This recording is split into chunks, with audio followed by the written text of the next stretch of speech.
Assalamualaikum warahmatullahi wabarakatuh.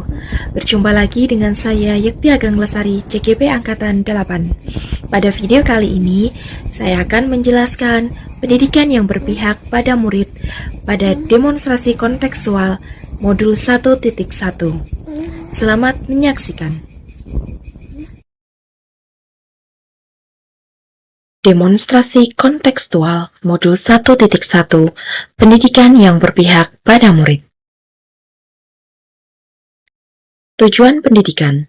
Pendidikan adalah menuntun segala kekuatan kodrat yang ada pada anak-anak, agar mereka dapat mencapai keselamatan dan kebahagiaan yang setinggi-tingginya, baik sebagai manusia maupun anggota masyarakat.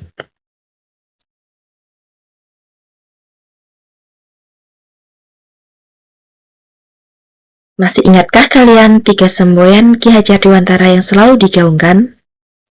Ingarso Sung Tulodo, di depan memberi teladan, Ing Matyo Mangunkarso, di tengah membangun semangat, dan Tutwuri Handayani, di belakang memberi dorongan. Peran pendidik seperti seorang petani. Anak-anak itu seperti biji tumbuhan yang disemai dan ditanam oleh petani di lahan yang telah disediakan. Anak-anak itu bagaikan bulir-bulir jagung yang ditanam. Bila biji jagung ditempatkan di tanah yang subur dengan mendapatkan sinar matahari dan pengairan yang baik, maka meskipun biji jagung adalah bibit yang kurang baik, dapat tumbuh dengan baik karena perhatian dan perawatan dari Pak Tani. Demikian sebaliknya, meskipun biji jagung tersebut disemai dan bibitnya berkualitas, namun tumbuh di lahan yang gersang dan tidak mendapatkan pengairan, serta cahaya dan juga tangan dingin dari Pak Tani, maka biji jagung itu mungkin tumbuh, namun tidak akan optimal. Pendidikan adalah taman, sedangkan pendidik adalah petaninya. Padi tidak akan berubah kodratnya. Padi tetaplah padi. Optimalkan lingkungan tempat hidup tanamannya, agar tanaman padi tersebut menghasilkan panen yang melimpah. Dalam proses menuntun, anak diberikan kebebasan, namun pendidik sebagai pamong dalam memberi tuntunan dan arahan agar anak tidak kehilangan arah dan membahayakan dirinya.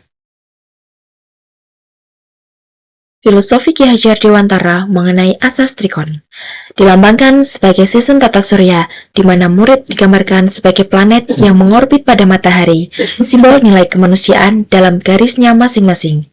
Setiap planet berevolusi dengan kecepatan yang berbeda-beda, namun tak pernah berhenti bergerak.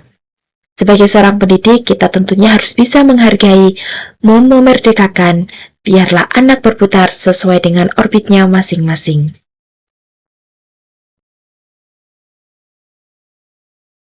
Yang berikutnya adalah kodrat keadaan. Di sini dibedakan menjadi dua, yaitu kodrat alam dan kodrat zaman. Kodrat alam adalah keadaan, sifat, bentuk, lingkungan, atau tempat tinggal. Peserta didik yang memiliki tempat tinggal di daerah pesisir pantai, pegunungan, maupun yang lainnya tentu berbeda. Mereka memiliki keragaman dalam memaknai kehidupan atau pendidikan itu sendiri. Yang kedua adalah kodrat zaman, yaitu waktu dan juga tuntutan zaman.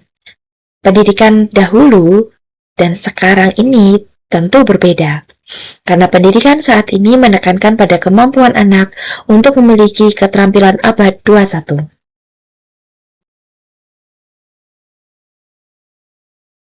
Selanjutnya, budi pekerti.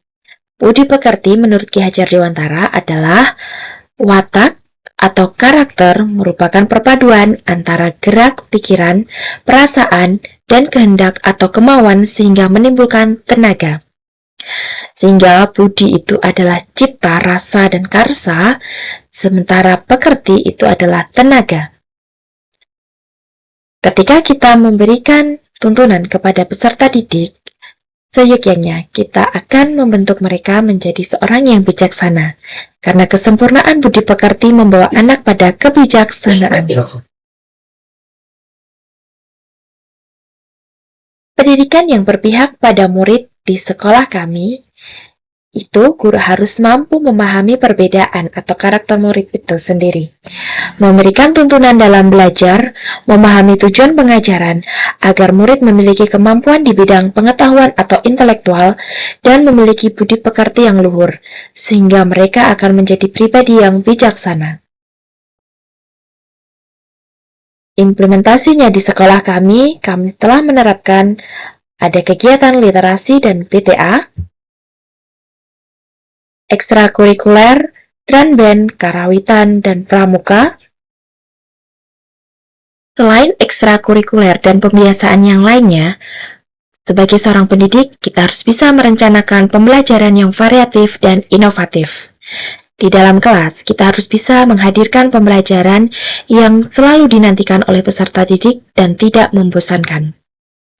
Mereka akan selalu berkolaborasi dan saling bertukar informasi, bertukar pikiran, dan mereka bisa merdeka dalam belajar.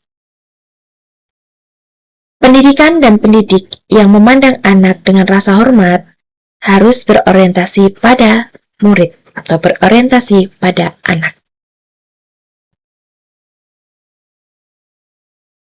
Dalam memberikan tuntunan kepada peserta didik, kita harus menyadari betul bahwa pendidikan itu holistik dan seimbang, tidak boleh timpang tindih. Kesempurnaan budi pekerti membawa anak pada kebijaksanaan harus kita implementasikan dan kita realisasikan. Kita harus bisa menghargai, biarlah anak berputar sesuai dengan orbitnya masing-masing tanpa kita membeda-bedakan.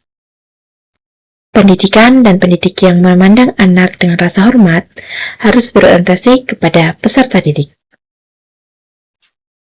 Dan juga, pendidikan itu tidak boleh statis. Artinya, harus dinamis. Kita sebagai seorang pendidik harus bisa mengikuti perkembangan zaman agar kita tidak tertinggal.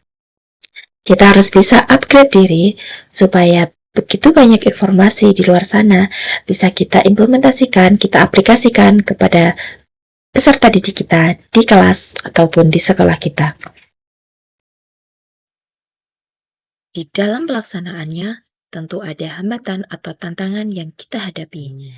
Yang pertama, rendahnya minat dan motivasi peserta didik dalam belajar, dan yang kedua, guru secara menyeluruh belum memahami pemikiran Ki Hajar Dewantara, yaitu pendidikan yang berpihak pada murid.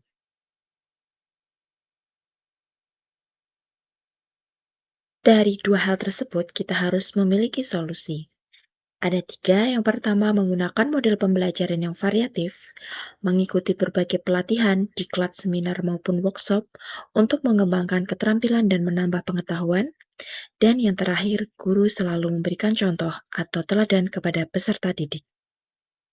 Sekian yang dapat kami sampaikan, semoga bermanfaat. Terima kasih.